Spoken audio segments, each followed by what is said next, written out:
আসসালামু আলাইকুম। আজকের ভিডিওতে আমরা দেখব কিভাবে ইন্টারিম ফেডারেল হেলথ প্রোগ্রামের জন্য আবেদন করবেন।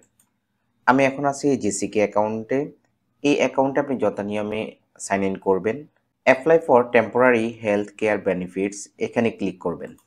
দেন এখানে বলেছে কিছু কোশ্চেনারি করা হবে আমাদেরকে, যেমন এটা কি আমি নিজের জন্য আবেদন করতেছি কিনা বা আমার ফ্যামিলি মেম্বার কারোর জন্য আবেদন করতেছি কিনা। এক্ষেত্রে আমরা নেক্সটে যাব। First question, are you a Canadian citizen? আপনি কি কানাডা সিটিজেন কিনা? নেক্সটে যাবেন। এরপর বলেছে আপনি কি কোনো রিফিউজি ক্লেম করেছেন কিনা, যেটা বাতিল করা হয়েছে বা যেটাকে আপনি উইথড্র করেছেন, অথবা এটাকে অযোগ্য বলে ঘোষণা করা হয়েছে, এমন কোনো আছে কিনা। এক্ষেত্রে নো দিবেন। আপনার সিচুয়েশন অনুযায়ী আপনি আনসার করবেন। নেক্সটে যাব। Which of the following describe your situation? এখানে অনেকগুলো সিচুয়েশন দেওয়া রয়েছে, হ্যাঁ, অনেকগুলো সিচুয়েশন। এখন আপনি কোন সিচুয়েশনে আছেন সেটা আপনি জানেন। আপনি যদি আপনার সিচুয়েশনটা ডিসক্রাইব করতে পারতেছেন না, তাহলে কমেন্ট করবেন, আমি বলে দেব কোনটা পারফেক্ট হবে আপনার জন্য। এই ক্ষেত্রে আই এম এ রিসেটেল রিফিউজি, এটা আমরা চেক মার্ক করে পুরো অ্যাপ্লিকেশন প্রসেসটা দেখব। এরপর আমরা বেসিক ইনফরমেশনগুলো ফিল আপ করে দেব, যেমন ইউসিআই নাম্বারটা দিব, লাস্ট নেম দিব according to the passport, first name দিব, I want to serve in English দিব, কোন ল্যাঙ্গুয়েজে চান, ইংলিশ নাকি France. What is your gender, জেন্ডারটা দিব। What is your date of birth, date of birth জন্ম তারিখটা দিবেন। কান্ট্রি অফ বার্থ, কোন দেশে জন্মগ্রহণ করেছেন। City or town of birth, কোন লোকেশানে, কোন সিটিতে আপনি জন্মগ্রহণ করেছেন। সিটিজেনশিপ, আপনি কোন দেশের নাগরিক। কান্ট্রি অফ রেসিডেন্ট, আপনি বর্তমানে কোথায় বসবাস করেন। Marital status. নেক্সট অপশানে যাব। এরপর আমরা অ্যাড্রেস দিব, আপনি যেখানে থাকেন ইউনিট নাম্বার দিবেন, স্টেট নাম্বার দিবেন, স্টেট নেম দিবেন, সিটি বা টাউন নেমটা দিবেন, প্রভিন্সটা দিয়ে দিবেন, আপনি কোন প্রভিন্সে রয়েছেন। পোস্টাল কোড দিবেন, টেলিফোন টাইপ, আচ্ছা এক্ষেত্রে আমরা রেসিডেন্টটা দিব, টেলিফোন কান্ট্রি, কানাডা আমরা ইউএস এটা দিয়ে দিব, টেলিফোন কান্ট্রি কোডটা দিব, এরপর টেলিফোন নাম্বারটা দিব, এক্সটেনশন নাম্বার যদি থাকে তাহলে দিব, একটি ভ্যালিড ইমেল আইডি দিব। এরপর নেক্সট অপশানে যাব। Is your mailing address the same as your residence address? আচ্ছা, আপনার মেলিং অ্যাড্রেস এবং আপনি যেখানে থাকেন তা যদি একই রকম হয় তাহলে এক্ষেত্রে আপনি ইয়েস দিবেন, যে আমার অ্যাড্রেস সেম। নেক্সট অপশানে যাবেন। দেন আমরা পাবো রিকোয়েস্ট ড্রাইভ। আচ্ছা, এক্ষেত্রে অনেকগুলো রিকোয়েস্ট রয়েছে, আপনি কোন সার্ভিসটা নিতে চাচ্ছেন। Request IF HP coverage for the first time, then হচ্ছে এক্সিস্টিং রিনিউ করা, মডিফাই করা, requesting confirmation of IF HP coverage, certificate lost, stolen বা ডেস্ট্রয়েড, আপনি কোন সার্ভিসটা চাচ্ছেন। যেমন আমি ফার্স্ট টাইম এটা আমি অ্যাপ্লাই করব।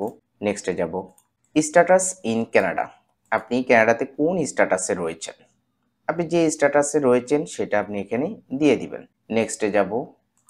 Has the immigration and refugee border IRB rendered a decision on your case? আচ্ছা, আপনি যে রিফিউজি ক্লেম করে আছেন কানাডাতে, এই ব্যাপারে কোনো ডিসিশন দিয়েছে কিনা, যে আপনার যে রিফিউজি মামলা চলতেছে এই মামলার ব্যাপারে কোনো সিদ্ধান্ত আসছে কিনা, যদি আসে ইয়েস দিবেন, আদারওয়াইজ নো দিবেন। নেক্সটে যাব। এরপর আমরা 4টা প্রশ্ন পাবো।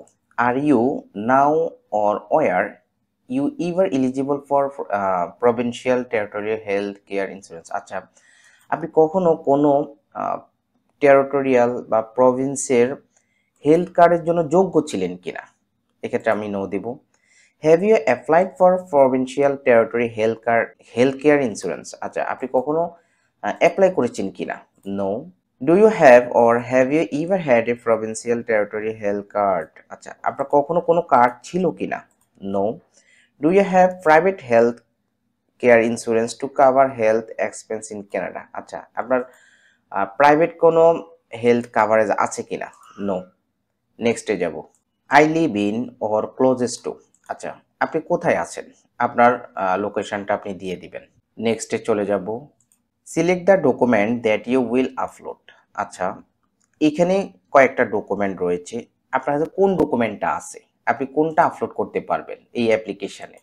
আমি জাস্ট উপরেটা আপলোড করতে পারবো, সো এখানে চেক মার্ক করব। নেক্সটে যাব। যতগুলো আনসার করেছি সবগুলো রিভিউ করা হবে। আমি একদম নিচে চলে যাব, কন্টিনিউ অপশানে যাব, দেন সাবমিটিং ইউর অ্যাপ্লিকেশন অপশান পাবো। তো এখানে অনেকগুলো স্টেপ বাই স্টেপ ইনফরমেশান দেওয়া রয়েছে, আপনি এগুলো একটু কাইন্ডলি পড়ে নেবেন। আমি নিচে গিয়ে কন্টিনিউ অপশানে ক্লিক করব। দেন আমি পাবো ডকুমেন্ট চেকলিস্ট, নিচে চলে যাব। সাপোর্টিং ডকুমেন্ট হিসেবে আমাকে একটা ডকুমেন্ট দিতে হবে। আমি যেহেতু একটা সিলেক্ট করেছি, সো একটা ডকুমেন্ট আমাকে আপলোড করতে হবে। আমি আরপিসিডি ডকুমেন্টটা আপলোড করে দিব। আপলোড ফাইল অপশানে ক্লিক করব, চুজ ফাইলে চলে যাব, এরপর আপলোড ফাইলে ক্লিক করব। এক্ষেত্রে একটা নোটিফিকেশন দেখাবে সাকসেসফুলি এটা আপলোড করা হয়েছে। আমরা এখন রিটার্ন টু ইউর ডকুমেন্ট এখানে ক্লিক করব। দেন আমরা একটু নিচে চলে যাব।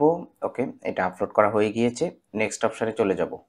দেন আমাদেরকে ডিক্লারেশন অ্যান্ড ইলেকট্রনিক সিগনেচার দিতে হবে। নিচে যাব, এখানে ক্লিক করব, জাস্ট ক্লিক করব। এরপর সিগনেচার অপশান, গিভেন নেম এবং লাস্ট নেম দিব। সিকিউরিটি কোশ্চেনের আনসারটা দিয়ে দেব। এরপর সাইন ইন অপশানে ক্লিক করব। দেন আমি আবারও নিচের দিকে যাব, এখান থেকে ট্রান্সমিট অপশানে ক্লিক করব। দেন আমরা নোটিফিকেশন পাবো, আমাদের অ্যাপ্লিকেশনটি সাকসেসফুলি সাবমিটেড হয়ে যাবে। এরপর আমরা আবারও আমাদের জিসিকে অ্যাকাউন্টে চলে আসব। এখানে আমরা দেখতে পাবো আমাদের অ্যাপ্লিকেশন স্ট্যাটাসটা।